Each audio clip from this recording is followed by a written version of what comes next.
So if you look, for example, in Matthew 22, verse 12, this is where knowing a little bit about that culture helps you out. It says, verse 11, but when the king came in to look over the dinner guests, he saw a man there who was not dressed in wedding clothes. And he said to him, friend, how did you come in here without wedding clothes? And the man was speechless. Then the king said to the servant, bind him hand and foot, and throw him into the outer darkness. In the place there will be weeping and gnashing of teeth, for many are called, but few are chosen.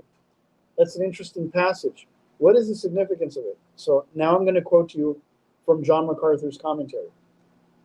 Okay, he says, wedding garments. All, without exception, are invited to the banquet, so this man is not to be viewed as a common party crasher.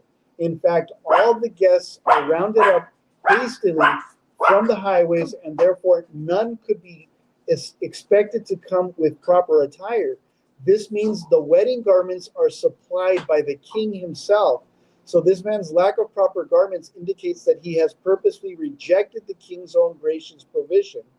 His affront to the king is actually a greater insult than those who refuse to come at all, because he commits his impertinence in the presence of the king. The imagery seems to represent those who identify with the kingdom externally, profess to be Christians, belong to the church in a visible sense, yet spurn the garment of righteousness of Christ offered.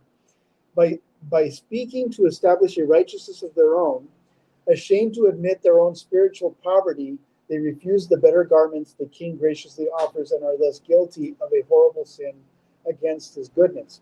So here you have an example of the wearing of the proper attire is something that is supplied by the king.